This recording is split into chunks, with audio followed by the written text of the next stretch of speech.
Hello my dear friends, जैसा कि मैं लास्ट लेक्चर में आप लोगों को क्लास 10th का फिजिक्स का चैप्टर पढ़ा रहा था जो कि टर्म 1 में आने वाला है। चैप्टर का नाम है हमारा क्या, reflection and refraction of light. ठीक है, उस लेक्चर में हमने ये पढ़ लिया था कि इंट्रोडक्शन ऑफ लाइट, लाइट होता क्या है, ठीक है, कैसे वो ट्रेवल करता है, और उसमें हम लोगों ने पढ़ा था कि किस तरीके से वो रिफ्लेक्शन करता है। ठीक है, incident ray, reflected ray, angle of incident, angle of reflection, normal, और साथ ही में हम लोगों ने लॉज ऑफ रिफ्लेक्शन भी पढ़ लिया था। ठीक है, जिसमें कि फर्स्ट लॉ हमारा क्या कहता है कि angle I equal to R, मतलब angle of incidence equal to angle of reflection होगा।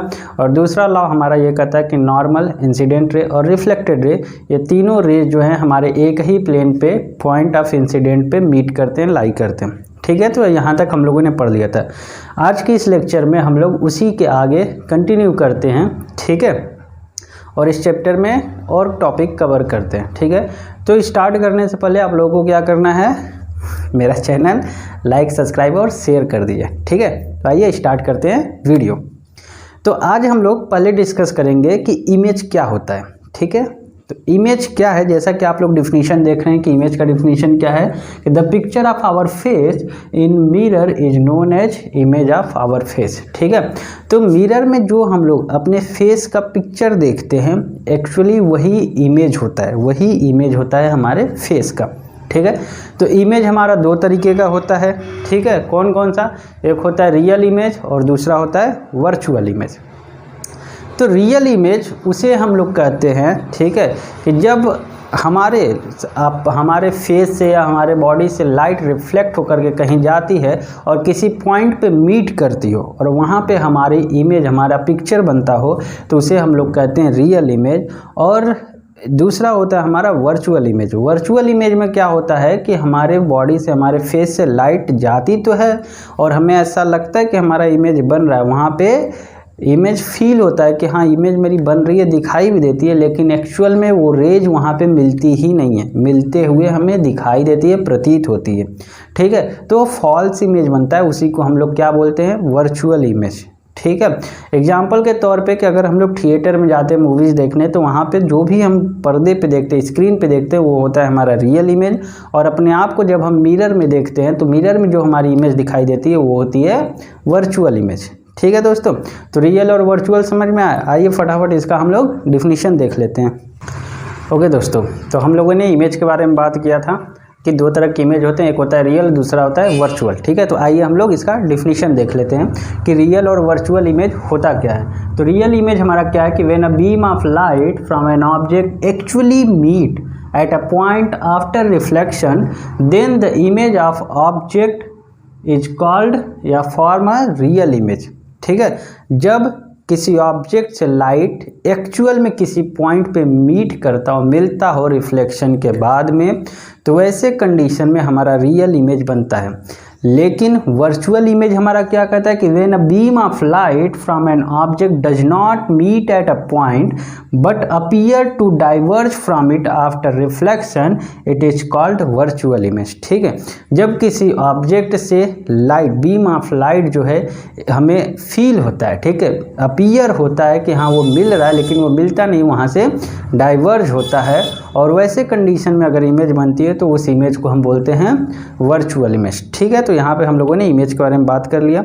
अब आइए देखते हैं कि स्फेरिकल मिरर क्या होता है। ओके दोस्तों, तो अब हम लोग बात करेंगे क्या, स्फेरिकल या फिर कर्व मिरर की। ठीक है, कर्व मिरर होता क्या है, इसको समझने के लिए कि हम लोग इमेजिन कर लेते हैं कि हमारे पास एक ग्लास का स्फेयर है। ठीक है, अगर उसी स्फेयर का एक पार्ट उसके सर्कमफ्रेंस में से कट कर लिया जाए तो जो हमें कर्व सरफेस मिलेगा वही हमारा कर्व या फिर स्फेरिकल मिरर होता है। ठीक है, तो इसके बेसिस पे हमारे पास दो तरह के कर्व मिरर होते हैं, एक होता है कॉन्वेक्स, दूसरा होता है कॉनकेव। ठीक है, कॉनकेव में क्या होता है, जो कर्व सरफेस होता है, ठीक है, उसके अंदर वाला जो फेस होता है ये हमारा रिफ्लेक्टिंग सरफेस होता है और बाहर वाला जो सरफेस होता है ये पॉलिश्ड होता है, ठीक है। तो अंदर वाला रिफ्लेक्टिंग सरफेस है तो कॉनकेव मिरर, ठीक है। और अगर अंदर वाला सरफेस हमारा पॉलिश हो और बाहर वाला रिफ्लेक्टिंग सरफेस हो तो उसे हम बोलते हैं कॉन्वेक्स मिरर, ठीक है। तो याद करने का तरीका इसको समझ लीजिए कि ये मान लीजिए कॉन्वेक्स मिरर है हमारे पास, तो इसको हम क्या करेंगे कि अगर इसको ज्वाइन करें तो दोनों जगह कट करेगा तो एक एक्स का सिंबल बनाएगा, ठीक है। तो जब एक्स का सिंबल बना रहा है तो इसका मतलब कॉन्वेक्स मिरर होगा और दूसरा वाला हमारा क्या होगा, कॉनकेव मिरर, ठीक है। अक्सर बच्चों को इसमें कन्फ्यूजन हो जाता है कि कौन सा कॉनकेव है कौन सा कॉन्वेक्स है, तो याद कर लीजिए, ठीक है। अब हम लोग आगे चलते हैं कि इसमें कई सारे टर्म्स होते हैं कॉनकेव और कॉन्वेक्स मिरर में, जिसको कि याद करना, जिसको समझना बहुत ज़रूरी है, ठीक है। तो आइए फटाफट हम लोग एक बार उस टर्म को देख लेते हैं, उसे समझ लेते हैं। ओके फ्रेंड्स, ठीक है। तो इसमें कुछ इंपॉर्टेंट टर्म है स्फेरिकल मिरर में, आइए हम लोग उसको फटाफट समझ लेते हैं, ठीक है।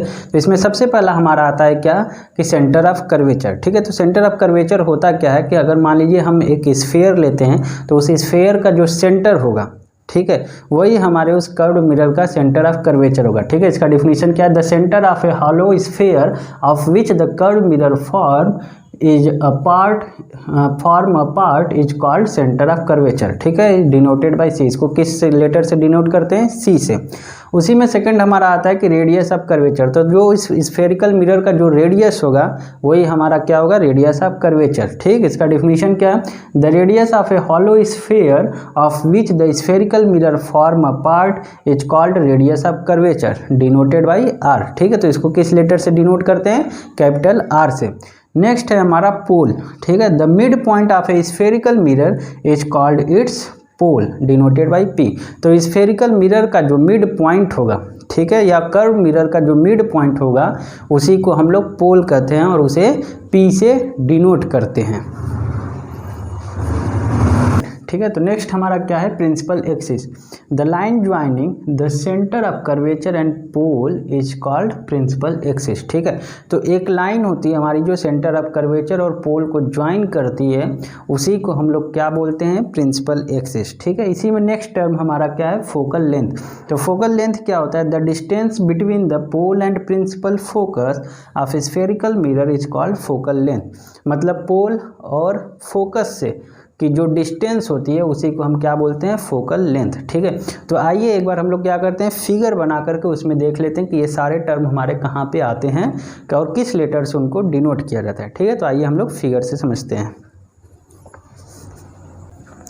ओके फ्रेंड्स, तो आइए हम लोग अब क्या करेंगे, फिगर से समझते हैं कि हमारे कौन से टर्म्स कहाँ पे रिलेट करते हैं, कहाँ पे होते हैं, ठीक है। तो मान लीजिए कि ये हमारे पास क्या है, एक कॉनकेव मिरर है, ठीक है। अगर हम लोग इसको कंप्लीट करें तो ये हमारा एक क्या हो जाएगा, स्फेरिकल, ठीक है, मिरर हो जाएगा। तो इसमें से क्या करेंगे कि इसका इतना पार्ट अगर हम कट कर लेंगे तो हमारा एक कर्व मिरर या फिर स्फेरिकल मिरर हमें मिल जाएगा, ठीक है। तो इस स्फेयर का, ठीक है, जो सेंटर होगा इसी को हम लोग क्या कहते हैं, सेंटर ऑफ कर्वेचर, ठीक है। और इस कटे हुए पार्ट का जो मिड पॉइंट है इसी को हम क्या कहते हैं, पोल कहते हैं, ठीक है। और सेंटर और पोल के बीच में एक पॉइंट होती है जहाँ से लगभग सारे रेज पास करते हैं या पास होता हुआ अपीयर होता है, उस पॉइंट को हम क्या कहते हैं, फोकस कहते हैं, ठीक है। और ये जो लाइन हमारी सेंटर ऑफ कर्वेचर और पोल से होते हुए पास करती है इसको हम बोलते हैं प्रिंसिपल एक्सिस, ठीक है। नेक्स्ट फोकल लेंथ से लेकर के पोल तक का जो डिस्टेंस होता है उसे हम बोलते हैं focal length. Centre of curvature से लेकर पोल तक का जो डिस्टेंस होता है उसे बोलते हैं सेंटर ऑफ कर्वेचर, ठीक है। और इस कटे हुए कर्व मिरर का जो टोटल लेंथ होता है इसको बोलते हैं अपर्चर, ठीक है। तो ये हमारा टोटल फिगर है क्या, स्फेरिकल मिरर का, ठीक है। तो ये तो हमने फिगर से आप लोगों को समझा दिया, ठीक है। अब आइए हम लोग देखते हैं कि साइन कन्वेंशन कैसे यूज किया जाता है, ठीक है। कर्व मिरर में या फिर स्फेरिकल मिरर में साइन कन्वेंशन का यूज कैसे करेंगे और कैसे हम इसे याद रख सकते हैं, ठीक है। तो आइए देखते हैं साइन कन्वेंशन। ओके दोस्तों, तो आइए अब हम लोग क्या देखते हैं, साइन कन्वेंशन कैसे हम लोग ले सकते हैं या किस चीज़ की हम लोग पॉजिटिव साइन लेंगे, किस चीज़ की निगेटिव साइन लेंगे, ठीक है। तो मान लीजिए कि ये हमारे पास क्या है, ये एक स्फेरिकल मिरर है, ये प्रिंसिपल एक्सिस है और ये हमारा इंसिडेंट रे है, ठीक है। तो जो भी चीज़ का लेंथ हम लोग इंसिडेंट रे के डायरेक्शन में मानेंगे, ठीक है, वो हमारा क्या होगा, पॉजिटिव होगा, ठीक है। उसकी साइन हम क्या लेंगे, पॉजिटिव। और जो भी चीज़ का मेजरमेंट या लेंथ का मेजरमेंट हम इंसिडेंट रे के निगेटिव में लेंगे, अपोजिट डायरेक्शन में, उसका साइन हम लोग निगेटिव लेंगे। ठीक है, तो ये तो हो गया इंसिडेंट रे के डायरेक्शन में और उसके अपोजिट डायरेक्शन। अगर इंसिडेंट रे के डायरेक्शन में है तो पॉजिटिव साइन, इंसिडेंट रे के डायरेक्शन के अगर अपोजिट है तो नेगेटिव साइन। ठीक है, प्रिंसिपल एक्सिस के परपेंडिकुलर अपर साइड में अगर कोई चीज़ का मेजरमेंट हम करते हैं तो वो हमारा पॉजिटिव साइन में होगा।